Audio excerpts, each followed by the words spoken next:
ಎಲ್ಲರಿಗೂ ನಮಸ್ಕಾರ. ಸರಸ್ವತಿ ಸರಳ ಅಡುಗೆಗೆ ಸ್ವಾಗತ. ಬರ್ರಿ ಇವತ್ತಿನ ವಿಡಿಯೋದೊಳಗೆ ನಾನು ನಿಮಗೆ ಮೆಕ್ಕಿಕಾಯ್ದು ಕರಿಂಡಿ ಮಾಡೋದನ್ನು ತೋರಿಸ್ತೀನಿ. ಈ ಸೀಸನ್ ಒಳಗೆ ನೀವು ಹಿಂಗೆ ಮಾಡಿಟ್ಕೊಂಡ್ರೆ ವರ್ಷಾನ್ಗಟ್ಲೆ ಇಟ್ಕೊಂಡು ಉಪಯೋಗಿಸ್ಕೋಬೋದು. ಇದು ಮಾಡೋ ವಿಧಾನನ ನೋಡ್ಕೊಂಬರೋಣ. ಈಗ ಮೊದಲೇನದ ಮೆಕ್ಕಿಕಾಯಿ ಎಲ್ಲ ಸ್ವಚ್ಛಗೆ ತೊಳ್ಕೊಂಡು ಹಿಂಗೇನದ ಸಣ್ಣಗೆ ಹೋಳು ಹೆಚ್ಚಿಟ್ಕೊಂಡಿನಿ. ಒಂದು ಬುಟ್ಟಿಗೆ ಏನದ ಈ ಹೋಳು ಹಾಕ್ಕೊಳ್ಳೋಣ. 2 ಚಮಚ ಏನದ ಉಪ್ಪು ತೊಗೊಂಡಿನಿ.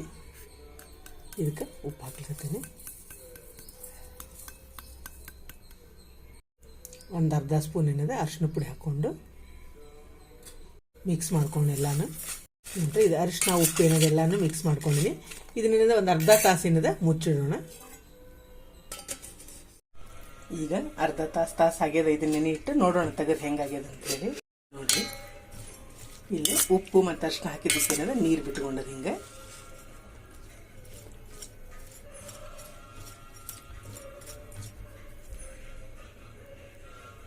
ಕರಿಂಡಿಗೆ ಹಾಕ್ಲಿಕ್ಕೆ ಏನದ ಇಲ್ಲಿ ಒಂದು ದೊಡ್ಡ ಚಮಚ ನಾನು ಅಗಸಿ ತೊಗೊಂಡಿನಿ. ಎಲ್ಲ ಹಸಿದದ ಇದು. ಮತ್ತು 1 ಚಮಚ ಸಾಸಿವೆ ತೊಗೊಂಡಿನಿ, 1 ಚಮಚ ಮೆಂತೆ ತೊಗೊಂಡಿನಿ, ಮತ್ತು 2 ಗಡ್ಡಿ ಬೆಳ್ಳುಳ್ಳಿ ಏನದ ಸುಲಿದು ಇಟ್ಕೊಂಡಿನಿ. ಇವನಷ್ಟು ಏನದ ಈಗ ಮಿಕ್ಸರಿಗೆ ಹಾಕೋಣ. ಎಲ್ಲ ಏನದ ಹಸಿದದ. ಈಗ ಜಾರಿಗೆ ಏನದ ಅಗಸಿ ಹಾಕೋಣ. ಸಾಸಿವೆ, ಮೆಂತೆ ಮತ್ತು ಇದೇನು ಬೆಳ್ಳುಳ್ಳಿ ತೊಗೊಂಡಿರ್ತಿಲ್ಲ ಇವನು ಅಷ್ಟು ಹಾಕ್ಕೊಂಡು ಮೊದಲ ನೀರು ಹಾಕ್ಲಾರ್ದು ಇದನ್ನೇನದ ಪುಡಿ ಮಾಡ್ಕೊಳ್ಳೋಣ. ನೋಡ್ರಿ, ಇದೇನದ ಪುಡಿ ಆಗ್ಯದ. ಈಗ ಇದಕ್ಕೇನದ ಖಾರ ಪುಡಿ ಹಾಕ್ಕೊಂಡು ಸ್ವಲ್ಪ ನೀರು ಹಾಕ್ಕೊಂಡು ಇನ್ನೊಮ್ಮೆ ಏನದ ಸಣ್ಣಗೆ ರುಬ್ಕೊಳ್ಳೋಣ. ಇದನ್ನು 4 ರಿಂದ 5 ಚಮಚದಷ್ಟು ನಾನು ಖಾರ ಪುಡಿ ತೊಗೊಂಡಿನಿ. ಇದನ್ನೇನದ ಇದಕ್ಕೆ ಹಾಕ್ಕೋತೀನಿ. ಒಂದು ಅರ್ಧ ಗ್ಲಾಸ್ನಷ್ಟು ನೀರು ಹಾಕ್ಕೊಳ್ಳೋಣ. ಇದಕ್ಕೆ ಇದನ್ನೇನದ ಇನ್ನೊಮ್ಮೆ ರುಬ್ಕೊಳ್ಳೋಣ. ಇದೇನದ ಎಲ್ಲ ರುಬ್ಕೊಂಡು ನಾನು ಇದೇನದ ಮೆಕ್ಕಿಕಾಯಿಗೆ ಹಾಕ್ಕೊಂಡು ಇದನ್ನೆಲ್ಲ ಇದೇನದ ರುಬ್ಬಿದ್ದ ಇದಕ್ಕೆ ಹಾಕೋಣ. ಅಷ್ಟು ಇದೇನದ ಚೆಂದಾಗೆಲ್ಲ ಏನದ ಮಿಕ್ಸ್ ಮಾಡ್ಕೊಂಡಿದ್ದೀನಿ. ಇದು ನೋಡ್ರಿ ಎಲ್ಲಾನು ಮಿಕ್ಸ್ ಮಾಡ್ಕೊಂಡೇನಿ. ಈಗ ಇದಕ್ಕೇನದ ಜಾರ್ ತೊಳೆದದ್ದು ಸ್ವಲ್ಪ ನೀರು ಹಾಕೊಂಡು, ಭಾಳ ಬೇಡ, ಯಾಕಂದ್ರೆ ಅದು ಉಪ್ಪು ನೀರು ಬಿಟ್ಟಿರ್ತದೆ.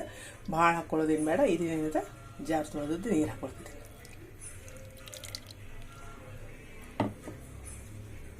ಇದನ್ನೆಲ್ಲಾನು ಮಿಕ್ಸ್ ಮಾಡೋಣ.